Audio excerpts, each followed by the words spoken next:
नमस्कार, मैं हूं मनीष राव और आप देख रहे हैं हिंदुस्तान नाउ। एक फिल्म जिसने रिलीज होते ही पूरे देश में नई बहस छेड़ दी। कुछ लोगों ने कहा कि यह इतिहास की सच्चाई को सामने लाती है, जबकि सरकार का कहना है कि ऐसी फिल्में राष्ट्रीय सुरक्षा और सामाजिक शांति पर असर डाल सकती है। सवाल यह है कि आखिर सतलुज फिल्म में ऐसा क्या है? यह फिल्म किसकी कहानी पर आधारित है? सरकार ने इसे हटाने की मांग क्यों की? और क्या यह मामला अभिव्यक्ति की आज़ादी का है या फिर राष्ट्रीय सुरक्षा का? आइए पूरे मामले को तथ्यों और दोनों पक्षों के नज़रिए से समझते हैं। दरअसल इस फिल्म का मूल नाम है पंजाब 95, जिसे बाद में बदलकर सतलुज कर दिया गया।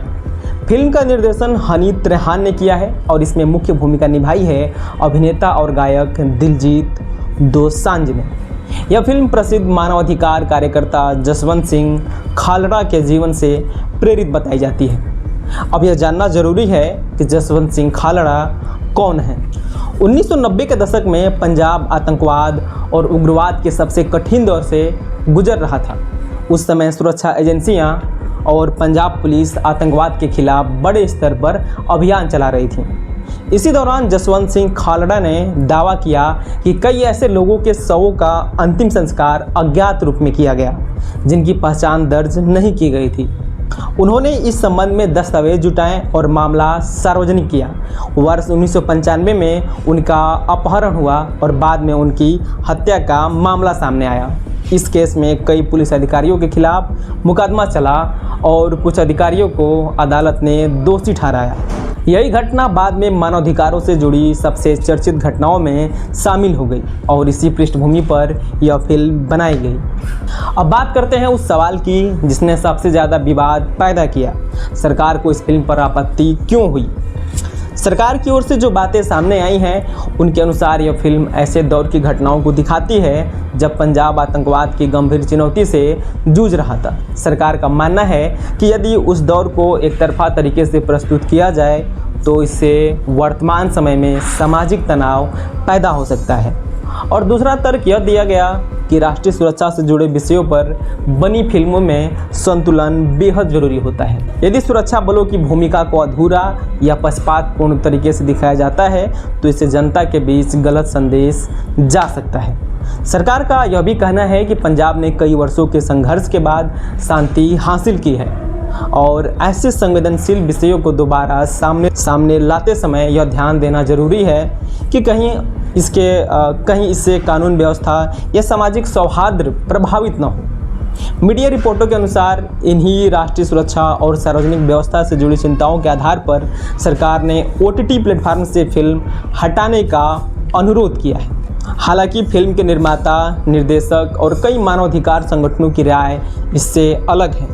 उनका कहना है कि लोकतंत्र में इतिहास के कठिन और असहज अध्यायों पर खुलकर चर्चा होनी चाहिए। यदि किसी व्यक्ति के साथ अन्याय हुआ है तो उसकी कहानी समाज के सामने आनी चाहिए। उनका दावा है कि यह फिल्म किसी संस्था या समुदाय के खिलाफ नहीं, बल्कि एक ऐसे व्यक्ति के संघर्ष की कहानी है जिसने अपने स्तर पर सच सामने लाने की कोशिश की। यहीं से बहस दो हिस्सों में बंट जाती है। फिल्म के समर्थकों का कहना है कि इतिहास की गलतियों पर चर्चा करना लोकतंत्र की मजबूती का संकेत है। वहीं विरोध करने वालों का कहना है कि 1990 के दशक में केवल मानवाधिकार उल्लंघन की घटनाएं ही नहीं हुई थीं, बल्कि हजारों पुलिसकर्मी और सुरक्षा बलों के जवान भी आतंकवाद से लड़ते हुए शहीद हुए थे। इसलिए यदि उस दौर को केवल एक दृष्टिकोण से दिखाया जाए तो पूरी तस्वीर सामने नहीं आती। अब सबसे बड़ा सवाल यही है कि क्या किसी फिल्म को इसलिए रोका जाना चाहिए क्योंकि उसका विषय संवेदनशील है, या फिर दर्शकों को यह अधिकार होना चाहिए कि वे फिल्म देखकर स्वयं तय करें कि उसका संदेश क्या है। यह बहस केवल सतलुज तक सीमित नहीं है।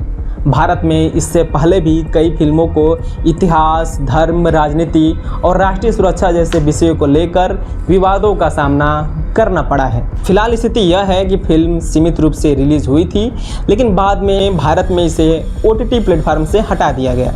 इस पूरे मामले पर बहस अब भी जारी है और भविष्य में यदि कोई नया सरकारी या न्यायिक फैसला आता है तो स्थिति बदल भी सकती है। इस पूरे विवाद को देखें तो दो स्पष्ट दृष्टिकोण सामने आते हैं। एक पक्ष मानता है कि इतिहास की सच्चाइयों को सामने आना चाहिए, चाहे वे कितना भी असहज क्यों न हो।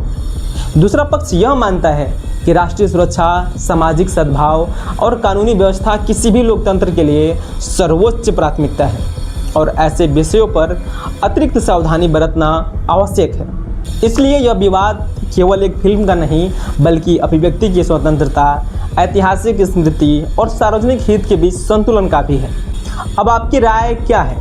क्या ऐसी फिल्मों को बिना रोक टोक रिलीज होना चाहिए या संवेदनशील विषयों पर सरकार का हस्तक्षेप उचित है? अपनी राय कमेंट में ज़रूर बताइए। अगर आपको यह विश्लेषण तथ्यपूर्ण और संतुलित लगा हो तो वीडियो को लाइक करें, चैनल को सब्सक्राइब करें और ऐसे ही विश्वसनीय खबरों के लिए जुड़े रहिए। धन्यवाद।